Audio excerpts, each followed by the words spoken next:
Hello guys, I am your teacher for today and I hope you guys are doing well in your day-to-day life. I welcome you all to the free online legal series by Judicial Dream. Today's topic of discussion is Damnum Sine Injuria. It is a legal magazine that is very important for tort law. In this video, we will be covering the concept of Damnum Sine Injuria, difference between Damnum Sine Injuria and Injuria Sine Damnum. Although we will be making a separate video for Injuria Sine Damnum. Along with that, we will also be covering certain important case laws. And without further ado, let's look into the PPT. So now we have jumped into the PPT. The particular PPT is divided into 4 parts. The first part is the introduction part, where we will have a brief introduction about the legal maxim. Second is the definition which are provided by the legal scholars. Third, we will interpret this term damnum sine injuria, and in fourth part we will be looking at certain case laws.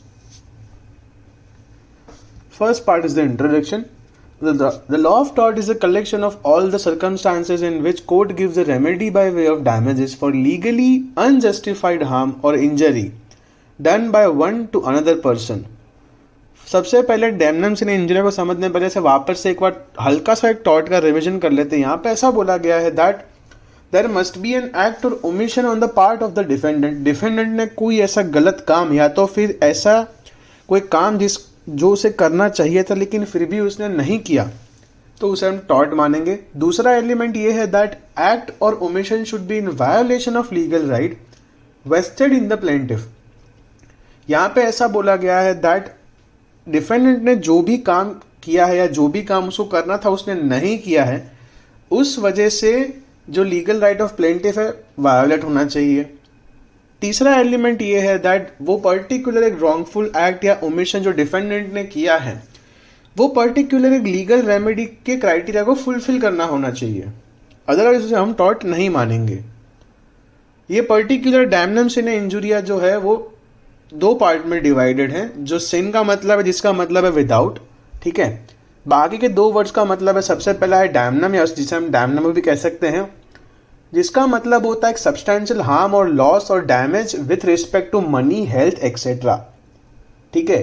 इंजुरिया का मतलब है means an infringement of a right given by the law to the plaintiff. कोई भी ऐसा right जो कि law ने दिया है जिसका इन्फ्रिंजमेंट हुआ है. These 2 maxims fall under the category of qualified rights. In the cases of qualified rights, there is no presumption of damages and the violation of such rights is actionable only on the proof of damages. यहाँ पे यही बोला गया है कि यहाँ पे कोई भी presumption of damages नहीं होता है. अगर सपोजिवली कोई लीगल राइट वायोलेट हुआ है तो उसे प्रूफ करना पड़ेगा दैट ये डैमेज एक्चुअल में हुआ है, अदरवाइज वो एक कोर्ट जो है उसे एक्शनेबल कंसिडर नहीं करेगी. उसके बाद आते हैं डेफिनेशन पार्ट के अंदर. सबसे पहले आते हैं सर फ्रेडरिक पॉलॉक, जिन्होंने बोला था कि man do many acts which causes some inconvenience और हार्म टू अदर्स और which likely to cause harm और inconvenience, but without doing such act it is not possible to carry on his ordinary activities in the society. Hence no complaint be made for such harm और inconvenience. हमारे day to day life के अंदर कुछ harm ऐसे होते हैं कि जिसे हम रोक नहीं सकते हैं. जो करने वाला है वो खुद एवरीडे करता है, लेकिन वो पर्टिकुलर चीज़ के बारे में हम कंप्लेंट नहीं कर सकते.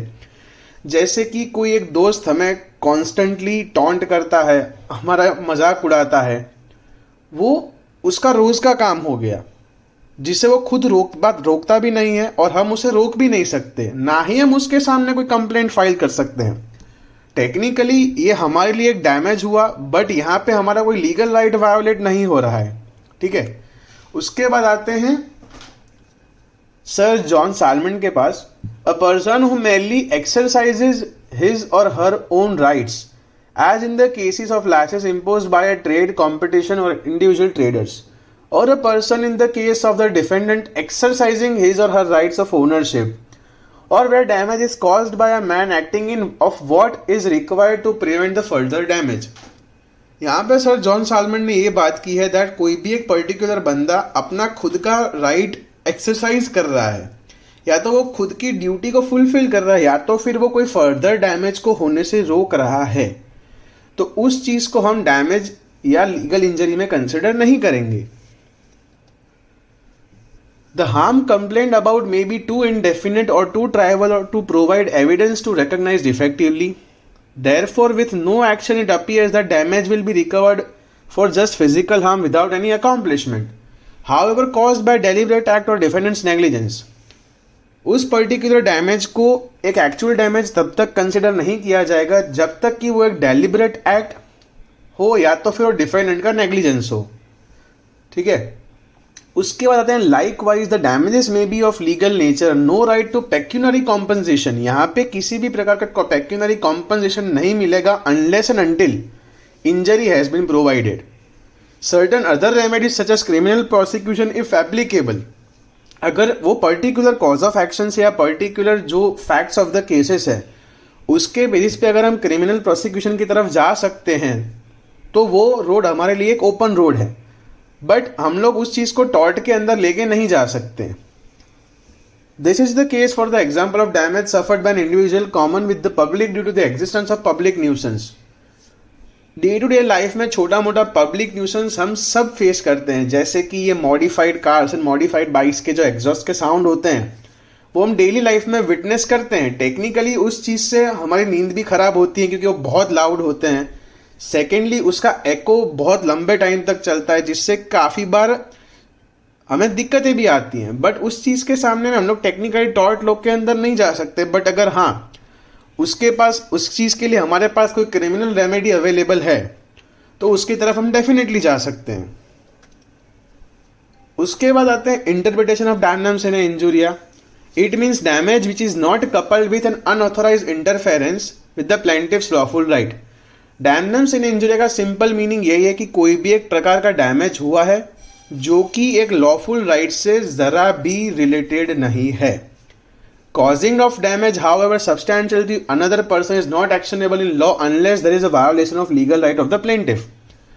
This is generally so when the exercise of legal right by one results in consequential harm to the another.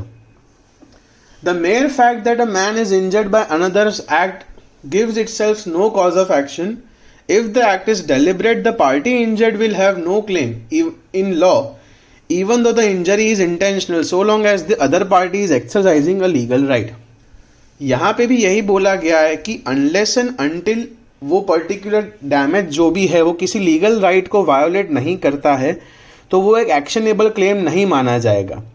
फिर यहाँ पे दूसरे पार्ट में ऐसा भी बोला गया है कि अगर वो पर्टिकुलर एक्ट उसने जानबूझ के भी किया है फिर भी प्लेंटिफ के पास कोई लीगल राइट नहीं है, बिकॉज जो डिफेंडेंट था वो अपना लीगल राइट एक्सरसाइज कर रहा था. ठीक है. उसके बाद आते हैं mere loss of money or property does not cause any damage. There are many acts which, though harmful, are not wrongful and give no right of action to him who suffers their effects. Damage so suffered is called damnum sine injuria, that is, damage without injury. In other words, damnum sine injuria is not actionable in law of tort. Wrongful acts are those acts by which legal rights of the plaintiffs are violated. If some harm is caused to others by the exercise of legal rights of a person, then no action will lie against him. For example, यहाँ पे एक वही particular चीज़ को समझाने के लिए एक example दिया है मिल का. सपोजिवली मैं एक मिल ओनर हूँ, मेरे नेबरहुड के एरिया के अंदर किसी और बंदे ने एक मिल ओपन किया है.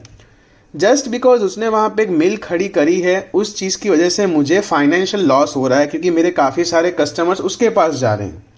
अल्टीमेटली मेरा जो मार्केट शेयर है वो कम हो रहा है. उस वजह से मैं कोर्ट के पास नहीं जा सकता कि योर लॉर्डशिप मुझे कॉम्पनसेशन दिलाई क्योंकि इस बंदे की वजह से मुझे मॉनेटरी लॉस हो रहा है. कोर्ट मुझे यही इंस्ट्रक्ट करेगा कि उन्होंने उनका एक लीगल राइट जो है वो एक्सरसाइज किया है. आपके साथ जो भी डैमेज हुआ है उसके लिए लॉ के पास कोई रेमेडी नहीं है. फिर वहाँ पे वो एग्जाम्पल को फर्दर एक्सटेंड करके समझाया है दैट अगर उसके मिल खड़ी करने की वजह से मेरा जो फ्लो ऑफ वाटर, मतलब कि जो पानी मेरे मिल तक आता है, अगर उसमें कोई ऑब्स्ट्रक्शन हो रहा है तो मैं उस पर्टिकुलर कॉज ऑफ एक्शन को लेके कोर्ट तक जा सकता हूँ क्योंकि वहाँ पे मेरा एक लीगल राइट वायोलेट हो रहा है. ठीक है. उसके बाद आते हैं केस लॉज के अंदर. सबसे पहला आता है ग्लॉस्टर ग्रामर स्कूल केस। ये केस हम लोगों ने टॉट में भी पढ़ा था, लेकिन इसको हम वापस से पढ़ेंगे। दैट यहाँ पे पर्टिकुलरली एक पर्टिकुलर टीचर जो थे वो ग्लॉस्टर ग्रामर स्कूल के अंदर पढ़ाते थे। कुछ वहाँ पे मिसहैप हुआ और डिफरेंसेस ऑफ ओपिनियन हुआ, उस वजह से वो टीचर ने वो स्कूल छोड़ के नेबरहुड एरिया के अंदर एक दूसरा स्कूल ओपन किया, जिसकी वजह से ग्लॉस्टर ग्रामर स्कूल को काफ़ी सारा लॉस हुआ, क्योंकि काफ़ी सारे स्टूडेंट्स वो टीचर के पास पढ़ने के लिए दूसरी स्कूल में चले गए। प्लस उनकी वहाँ पे फीस भी कम थी, जिसकी वजह से यहाँ के स्टूडेंट्स जो हैं वो बहुत कम हो रहे थे। तो ये ग्लॉस्टर ग्रामर स्कूल ने कोर्ट को अप्रोच किया under a doctrine of damnum sine इंजुरिया।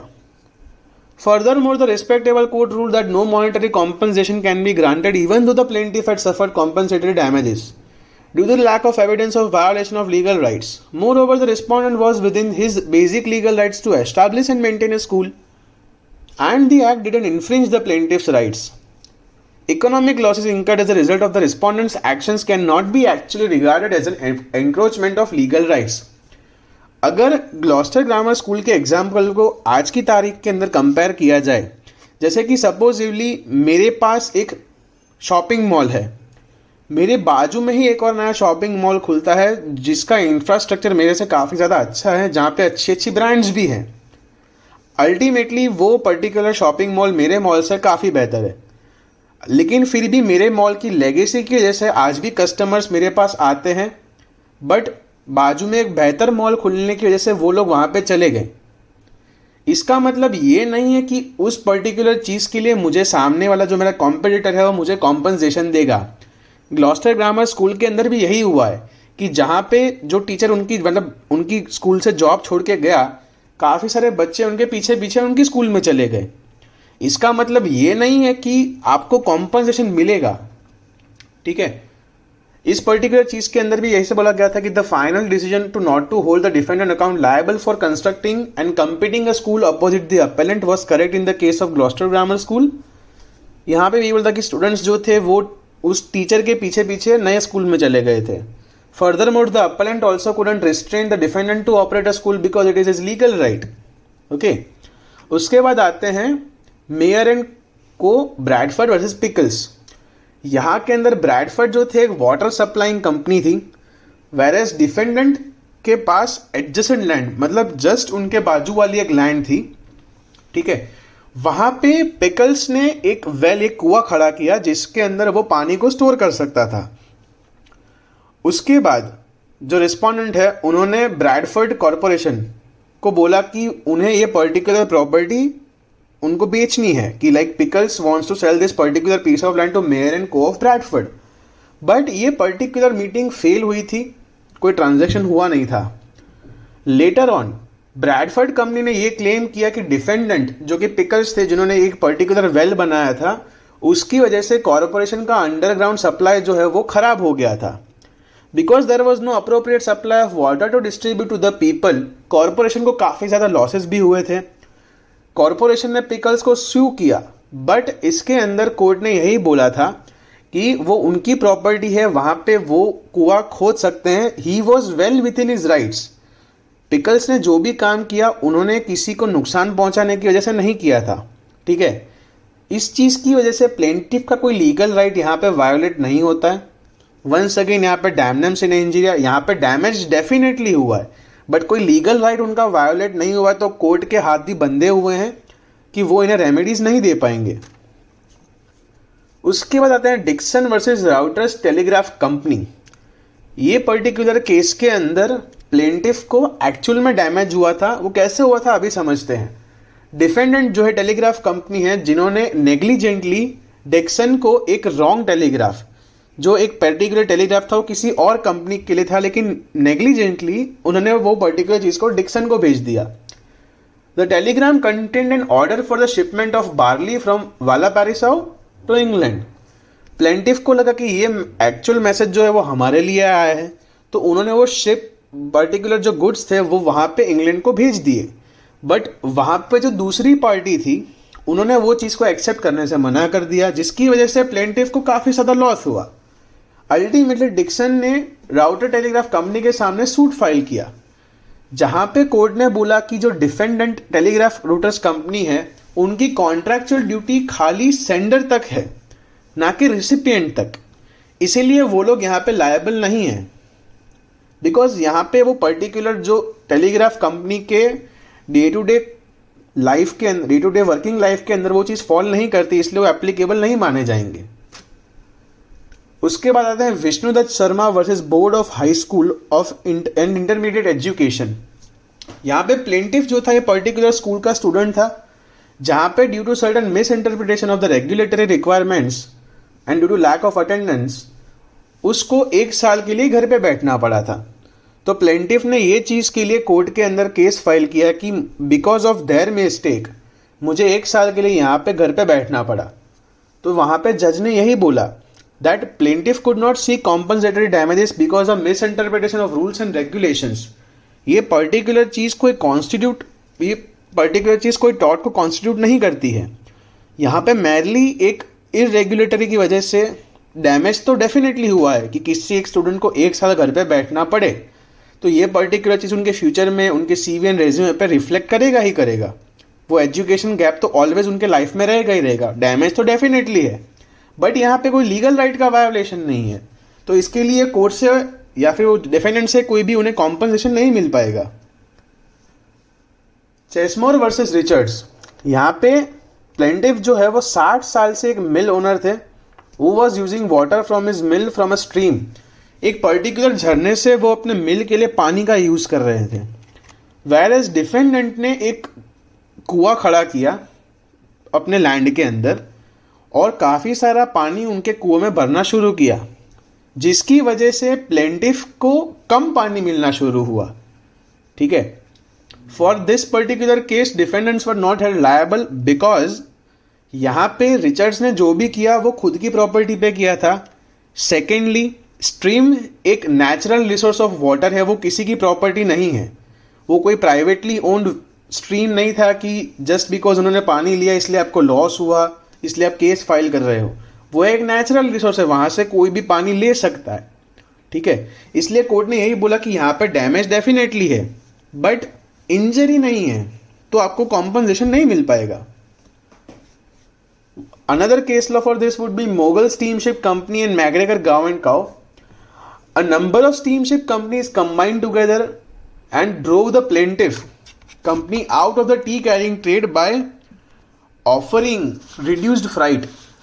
यहाँ पे काफ़ी सारी कंपनीज ने मिलकर प्लेंटिफ की जो टी कैरिंग ट्रेड कंपनी है उसके कंपटीशन को रिड्यूस फ्रेट चार्जेस का मतलब होता है कि जो हम लोग शिप में माल बेचते हैं उसका आप रेंट समझ लीजिए, उसके फ्रेट चार्जेस बोलते हैं, वो कम करके इनका पूरा का पूरा बिजनेस फ्लॉप कर दिया। हाउस ऑफ लॉर्ड्स ने यही बोला कि plaintiff had no cause of action as defendant had lawful means and acted to protect and extend their trade and increase their profits. ये पर्टिकुलर चीज़ के अंदर कोर्ट ने यह बोला था कि जो डिफेंडेंट्स ने जो भी काम किया है वो खुद के बिजनेस को प्रोटेक्ट करने के लिए और एक्सपांड करने के लिए किया है। बट ये सेम चीज़ के अंदर अगर प्लेंटिफ कॉम्पिटिशन लॉ के अंदर कोर्ट को अप्रोच करते हैं आज की तारीख में, जो कि अच्छा खासा डेवलप्ड लॉ है, तो डेफिनेटली उनको सम अमाउंट ऑफ कॉम्पनसेशन मिल सकता है because it is a clear case of cartelisation. ठीक है, उसके बाद आते हैं Ushaben versus Bhagyalakshmi Chitra Mandir. The plaintiff suit for permanent injunction against the defendant to restrain them from exhibiting the film named Jai Santoshi Ma.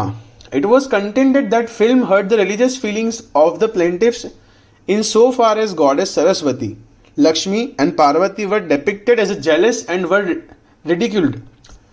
It was observed that hurt to religious feelings had not been recognized as a legal wrong. Moreover, no person has a legal right to enforce his religious views on another or to restrain another from doing a lawful act, merely because it did not fit within the tenets of his particular religion. Since there was no violation of legal right, request of injunction was rejected. यहाँ पे court ने काफ़ी broad view रख के ये judgement दिया था कि किसी भी एक बंदे की रिलीजियस फीलिंग्स अगर हर्ट होती है, इसका मतलब ये नहीं है कि वो उसका एक लीगल राइट वायोलेट हुआ है। अगर हर एक बंदे की जो डिफरेंट रिलीजियस फीलिंग्स है, अगर उस चीज़ को हम एक लॉ कंसिडर करेंगे, तो आज की तारीख में कोर्ट का जितना वर्कलोड है वो अराउंड 500% तक एक्सीड हो जाएगा, बिकॉज इंडिया में काफ़ी डाइवर्सिफाइड लोग रहते हैं। ठीक है, उस वजह से ये पर्टिकुलर चीज में भी यही बोला गया था कि डैमेज डेफिनेटली है, आप उस चीज से हर्ट हुए हो तो इस चीज को हम डैमेज में डेफिनेटली कंसिडर करेंगे, बट लॉ नहीं है तो आपको कोई कॉम्पनसेशन नहीं मिल सकता है। उसके बाद आते हैं एक्शन वर्सेस ब्लंडल में। The defendants were digging a coal pit intercepted the water which affected the plaintiff's well less than 20 years old at a distance about 1 mile, held that they were not liable, and it was observed that the person who owns the surface may dig therein and apply all that there is found to his own purpose at his free will and pleasure, and that if in the exercise of such legal rights he intercepts or drains of the water collected from the underground springs in the neighbor's well, this inconvenience to his neighbor falls within the discretion of damnum absque injuria which cannot become the ground of action. यहाँ पे भी court ने यही view लिया था कि कोई भी बंदा अपनी प्रॉपर्टी पे कुछ भी करता है, उससे अगर एक इनकन्वीनियंस होता है तो उस चीज को हम डैमनम सिने इंजुरिया ही कंसिडर करेंगे, अल्टीमेटली सेइंग दैट कि यहाँ पे कोई भी कॉज ऑफ एक्शन अराइज होता नहीं है। Jethu Singh versus State of Rajasthan. The respondent applied for the grant of NOC to set up a petrol pump near retail outlet of the petitioner. It was held that the setting up of the petrol pump would not be against the interest of general public, rather it would be further the interest of general public. There being no violation of trade of petitioner, the Rajasthan High Court held that as per the principle of damnum sine injuria, damage resulting to the petitioner thereon was not actionable. यहाँ पे भी same चीज़ की बात थी कि एक healthy competition के चक्कर में पब्लिक को डेफिनेटली फ़ायदा होगा अगर दो चीज़ें अगर दो कंपनी सामने टकराती हैं फॉर कंपटीशन, तो वो डेफिनेटली प्राइजेस रिड्यूस करेंगी, पब्लिक को ऑफर देगी, काफ़ी सारे डिस्काउंट्स मिलेंगे, जिससे से पब्लिक का फ़ायदा डेफिनेटली है। तो यहाँ पे भी राजस्थान हाईकोर्ट ने यही बोला कि डैमेज सीना इंजुरिया का जो कंसेप्ट है वो यहाँ पे भी एप्लीकेबल होगा, इसी वजह से उनका क्लेम एक्शनेबल नहीं है। I would like to thank all of you for listening to this lecture. I hope you guys have learned something out of it, and if you feel like this lecture was going too fast or it is too lengthy for you, we will definitely provide certain descriptive answers on our website judicialdream.com. You can definitely visit this website at any point of time and read it out, as well as we will be also providing the list of certain MCQs regarding this particular topic, which you can take as a mock test for yourself. Once again, I thank you all. Thank you very much.